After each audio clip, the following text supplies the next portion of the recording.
స్వామికి రక్షాబంధన కార్యక్రమం చేస్తున్నాం. విశ్వక్సేన సమ్యక్ శుద్ధశోభనమ పురవీర్వస్త్రదానేన ప్రియతాం పరమేశ్వరి గోమాత్రే నమః.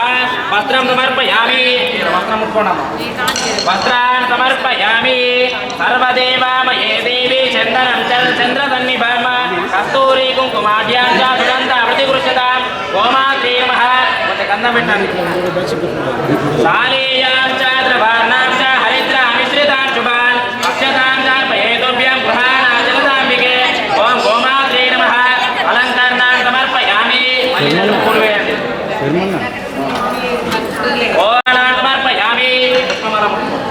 పుష్పమాలాన్ సమర్పయామి. ఓం గోమాత్రే నమో నమః. అక్షంత ఎడమచేతిలో పోసుకోండి అమ్మా.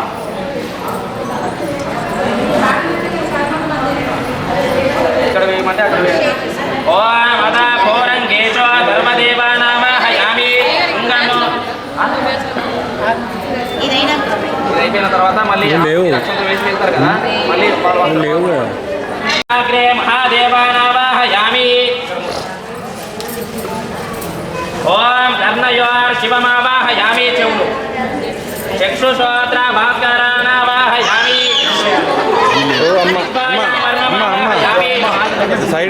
గండయోర్ మధ్య ధర్మమావాహయామి. ఓష్టయోః స్కందానావాహయామి. ఓం గ్రీవయోః ఇంద్రమావాహయామి. మేడ దగ్గర కుక్షిదే. ఓం చతుష్పాదేశో. ఓం ఋగ్వేదాయ నమః, యజుర్వేదాయ నమః, సామవేదాయ నమః, అథర్వణవేదాయ నమః. 4 పాదాలు. ఓం పురాగ్రే గంధర్మావాహయామి.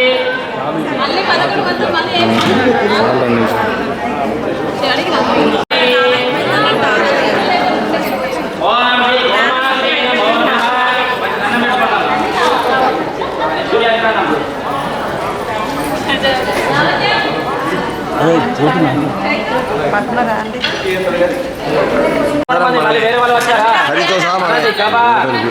అంకేషు తిష్టంతి ఉపనాని చతుర్దశ తస్మాత్ శివం మే యాది లోకే పరిత్రవ. ఓం గోమాత్రే నమో నమః. గోమాత్రే నమో నమః. గంధపుష్పాక్షరైః చతుర్విధభ్యర్చ. ఓం గోమాత్రే నమో నమః. శృంగమూలయోః బ్రహ్మ విష్ణుమావాహయామి.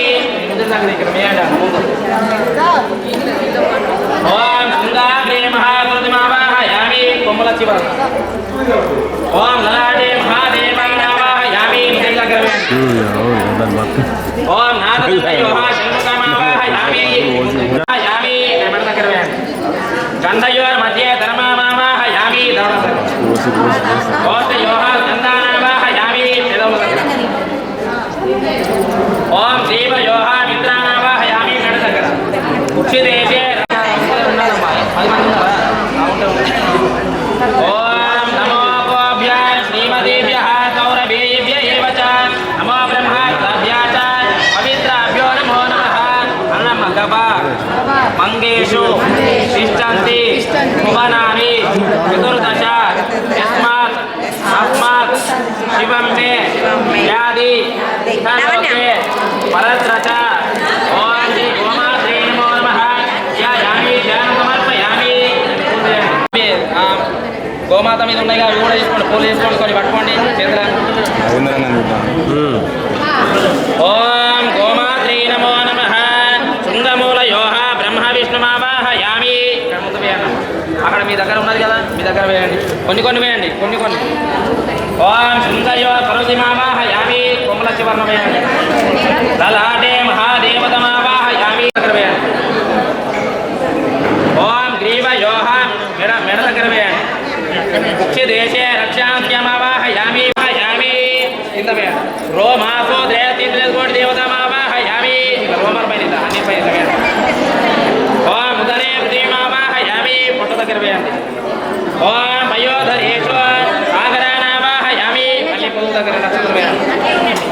సప్తసాగరానావాహయామి. పాదాల దగ్గర వేయండి. ఓం ఋగ్వేదాయ నమః. ఓం యజుర్వేదాయ నమః. ఓం సామవేదాయ నమః. ఓం అథర్వణవేదాయ నమః.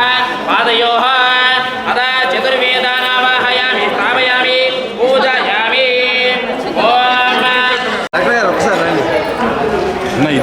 వాయిస్ ఉంటుంది సార్ ఇద్దరు ఓన్లీ శుభాకాంక్షలు అందరికీ నమస్కారం. భారతీయ సంస్కృతిలో భగవంతుని తర్వాత గోమాతకు చాలా పెద్ద ప్రాధాన్యత ఉంటుంది. ఎందుకంటే మనది గో ఆధారిత వ్యవసాయ ఆధారిత దేశం. మనం దేని మీదైతే ఆధారపడి ఉంటామో దాన్ని మనం ప్రతి దేవతగా చూసుకునే సంస్కృతి మనది. ఆ సంస్కృతిలో మనం గో సంతతిని మాతగా భావించి దేవతగా భావించి మనం దాన్ని పూజలు చేసుకుంటాము. ఇలాంటి గో సంతతి భారతదేశంలో ఇప్పుడు అంతరించిపోయే పరిస్థితి వచ్చింది. ఎందుకంటే ప్రభుత్వాలు సెక్యులరిజం పేరిట గోహత్యను ప్రోత్సహిస్తున్నాయి. కొంతమంది హిందూ ధర్మ వ్యతిరేకులు ఎవరైతే ఉన్నారో వాళ్ళు ఈ గోవునే ఆహారంగా అంటే మాంసాహారంగా తీసుకునే పద్ధతి పాటించడం వల్ల వాళ్ళకు ప్రభుత్వం సహకారం చేయడం వల్ల వాళ్ళ గోసంతదే భారతదేశంలో కనుమరుగే పరిస్థితి వచ్చింది. సో ఆ పరిస్థితి నుంచి మనం గోవులను రక్షించుకొని గోమాతను పెంపొందించుకుంటేనే భారతీయ దేశానికి ప్రజలకు మనుగడ ఉంటుందని చెప్పేసి ఈ ప్రతి ప్రభుత్వం ఏ పార్టీ అయినా కానీ ఏ ప్రభుత్వం అయినా కానీ గోవధ నిషేధం గురించి గట్టి చర్యలు తీసుకోవాలని చెప్పేసి మేము ప్రభుత్వాలకు ప్రజలకు అందరికీ విజ్ఞప్తి. రామ మందిర నిర్మాణం అయోధ్యలో జరుగుతూ ఉంది. మరి రేపు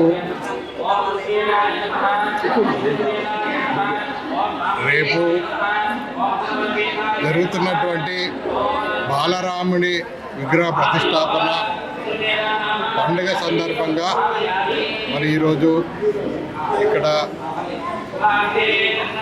నెరూరులో రామాలయం కోదండ రామాలయంలో భూమాత పూజ సేవ జరుగుతూ ఉంది. శ్రీరామ సేవా సమితి ఆధ్వర్యంలో మరి గత 15th నుండి ప్రతినిత్యం అనేక కార్యక్రమాలు చేశారు. నిన్న శోభాయాత్ర, అద్భుతమైన శోభాయాత్ర కూడా జరిగింది. మరి గోమాత పూజ విశిష్టత గురించి మరి డాక్టర్ వెంకటరాజరెడ్డి గారు వివరించారు. మన హిందూ ధర్మంలో ప్రతి జీవిని కూడా మనము పూజ చేస్తాం. ప్రతి భగవంతుణ్ణి ప్రతి దాంట్లో కూడా చూసేటటువంటి ధర్మం మనది. అటువంటి గొప్ప ధర్మం హిందూ ధర్మం. మరి ఈరోజు అందుకే మరి గోమాతను మనము అనేక దేవుళ్ళకు స్వరూపంగా మనం భావిస్తాం. అటువంటి గోమాత పూజ సేవ జరుగుతూ ఉంది. మరి రేపు అయోధ్యలో జరుగుతున్నటువంటి కార్యక్రమాన్ని సందర్భంగా ఇక్కడ కోదండ రామాలయంలో మరి స్క్రీన్స్ పెట్టి అక్కడ ఉన్నటువంటి జరుగుతున్నటువంటి మొత్తము దాన్ని లైవ్లో చూసే విధంగా ఇక్కడ శ్రీరామ సమితి ఆధ్వర్యంలో ఏర్పాటు చేయడం జరిగింది. భక్తులందరూ రామభక్తులందరూ కూడా తప్పకుండా రావాలి. ఇక్కడ కూడా శ్రీరాముని పట్టాభిషేకం, శ్రీరాముని కళ్యాణం జరుగుతూ ఉంది. కాబట్టి అందరూ కూడా తప్పకుండా వచ్చి ఆ దేవుని అనేక గత 500 సంవత్సరాల నుండి అనేక తరాల వాళ్ళకు ఎంతో మంది దాదాపు 4.5 లక్షల మంది అయోధ్యలో రామాలయం కట్టడం గురించి పోరాటం చేసి మరి అమరులైనటువంటి వాళ్ళెవ్వరికి కూడా గత అనేక తరాల నుండి లభించినటువంటి ఒక అద్భుతమైనటువంటి ఆ యొక్క దైవుడు మనందరినీ దైవత్వం ఆ దేవుడు కరుణించి ఈ జన్మలో మనందరికీ కూడా అటువంటి ఒక రామాలయం కట్టుకుని రాముని అయోధ్యలో రామ జన్మభూమిలో ఉన్నటువంటి బాలరాముని దర్శించుకునే భాగ్యం కలిగించినందుకు ఆ దేవుణ్ణి ప్రార్థిస్తూ అందరూ కూడా ఈ కార్యక్రమం రావాలి.